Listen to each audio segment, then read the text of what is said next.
Commissioner Gordon, Bane has escaped.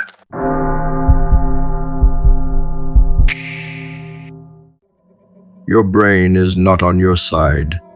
This is the first thing you need to understand before any conversation about persistence can mean anything real. The brain you are using right now to read these words, to evaluate ideas, to decide what is worth attempting and what is not, that brain was built for one purpose and one purpose only, which is to keep you alive long enough to pass on your genes. That is the entire job description. Everything else, the learning, the growing, the building of things that matter, the pushing into territory that has never been mapped, all of that is incidental to the primary function, which means every time you attempt to do something genuinely difficult, something that requires sustained effort in the face of uncertainty and failure and slow invisible progress, your brain reads that attempt as a threat to its primary mission and responds accordingly.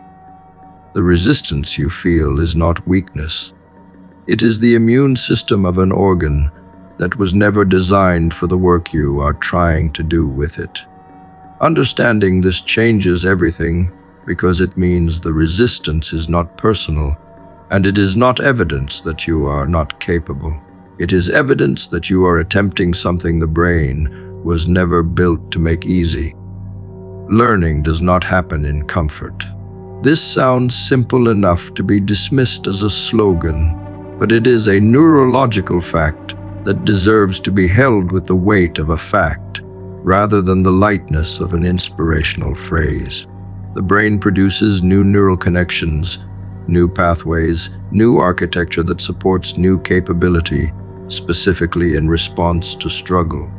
Not in response to the information being presented, not in response to the lecture being clear or the book being well written or the concept being elegantly explained. In response to struggle, in response to the moment when the information or the skill exceeds your current capacity and you push against that edge anyway without retreating to the familiar. The technical term for this is desirable difficulty, and the research behind it is unambiguous. Easy practice produces the feeling of learning. Hard practice produces the actual thing, which means every time you stayed in the uncomfortable space past the point where your brain was screaming at you to stop, you were building something real. And every time you retreated into comfort at the first sign of difficulty, you were maintaining the illusion of learning without acquiring any of the substance. King Baldwin IV was 16 years old when he led an army against Saladin at the Battle of Montjuic, outnumbered by a force that every military calculation of the time would have assessed as unbeatable. He was also a leper. His body was destroying itself from the inside in ways that would have given any person sufficient reason to remove themselves from a battlefield and focus on whatever comfort remained available to them. He did not do that. He led the charge personally, in physical conditions that most people today could not imagine surviving, against odds that military historians still struggle to explain the outcome of. And he won, not because he was immune to fear or pain, or the very reasonable assessment that the situation was not in his favor, but because he had developed through years of governing and fighting and surviving the progressive destruction of his own body a relationship with uncertainty that was different from the relationship most people have with it. He had learned, through repetition in the most brutal possible conditions, that the uncertain space was survivable. That surviving it repeatedly was what produced the capability to do what looked impossible from the outside. Napoleon Bonaparte was exiled twice and returned from the first exile to reclaim an empire. The specifics of his military and political genius have been debated and documented across centuries of scholarship. But what is consistently present in every serious account of his character is the persistence that underpinned the genius. He slept 4 hours a night. not as a performance of toughness, but because the work demanded it, and he had made a decision that the work came before his comfort. He was rejected by the French military establishment early in his career. He was mocked for his accent and his origins. He failed campaigns that he had to rebuild from, and each failure was processed not as a verdict on his potential, but as information about what the next attempt required.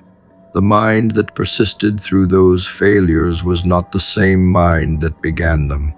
Each time he stayed in the uncertain space, instead of retreating from it, the uncertain space became slightly more familiar, slightly less threatening, slightly more navigable. His persistence did not just produce results. It produced a mind that was calibrated for the level of challenge his ambitions required. Nikola Tesla died broke and alone in a hotel room, and the world he died in was running on systems he invented. This is the most extreme possible illustration of what persistence in the face of everything looks like when taken to its full conclusion. Tesla was not celebrated in his time the way the scope of his contribution warranted. He was outmaneuvered by a better businessman. He was dismissed by the scientific establishment at various points. He ran out of funding for projects that would have been transformative. He lived with obsessive-compulsive tendencies and a sensitivity to stimuli that made ordinary life genuinely difficult.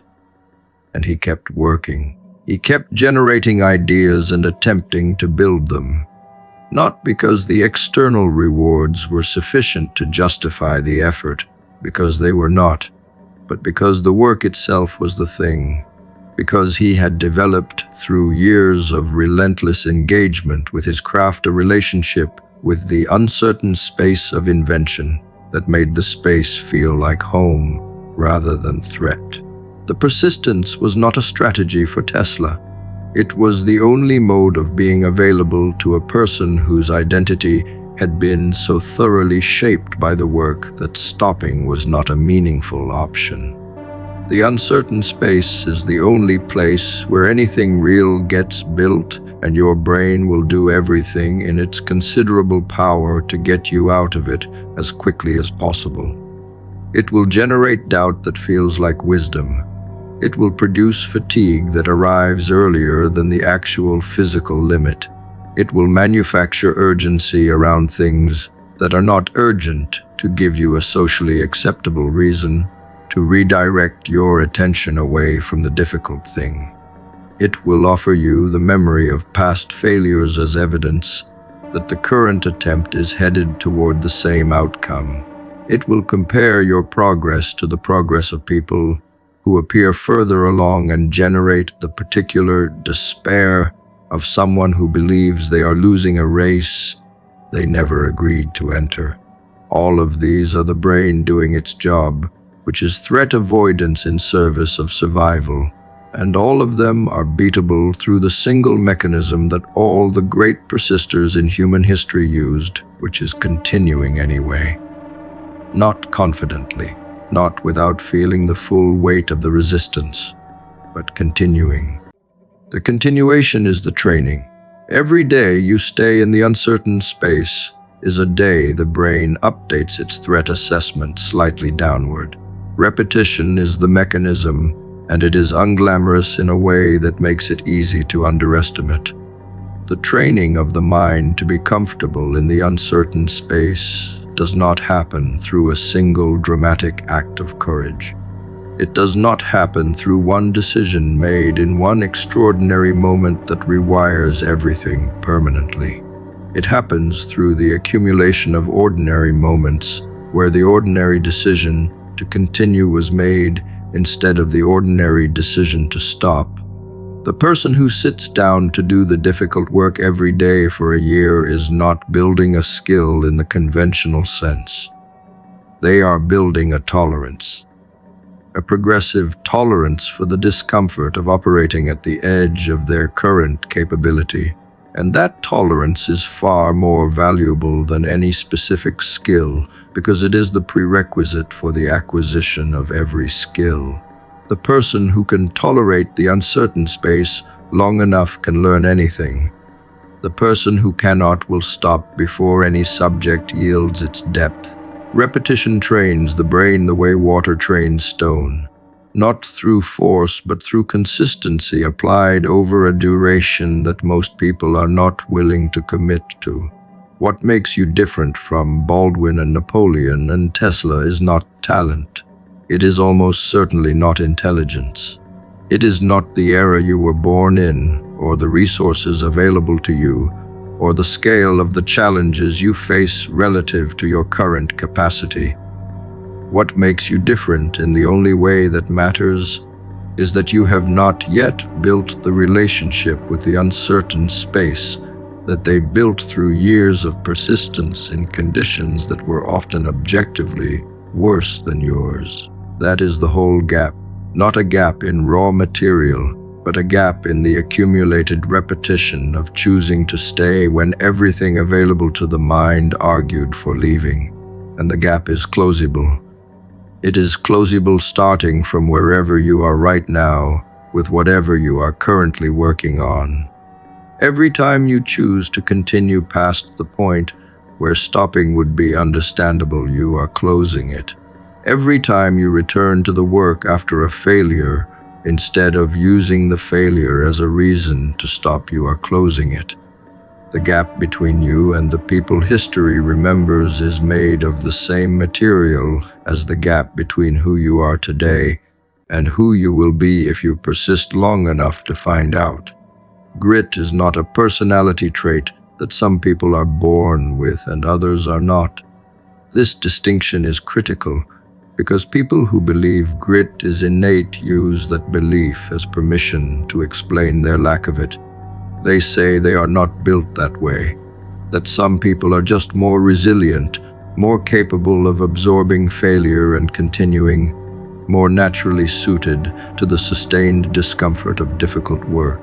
But the research on this is clear, and the history of it is clear, and the lives of the people who demonstrated it most visibly are clear.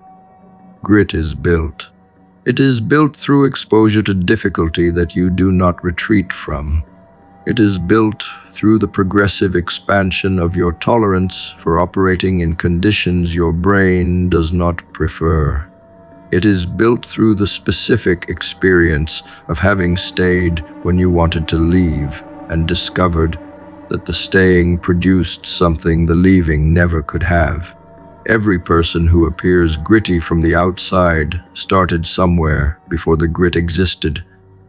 They built it the same way you will build it, which is through the repetition of choosing the difficult option when the comfortable one was available. The question of what makes you different is not rhetorical. It is a genuine invitation to examine the only variable that has ever separated the people history remembers from the people who lived in the same era with the same raw potential and disappeared without leaving a mark. The variable is not genius. History is full of geniuses who produced nothing lasting because they could not persist through the uncertain space long enough for the genius to compound into something real. The variable is not opportunity because Baldwin was handed a kingdom that was falling apart and a body that was destroying itself, and he persisted anyway. The variable is not circumstance because Tesla had none of the external validation or financial support that the scale of his work warranted, and he persisted anyway.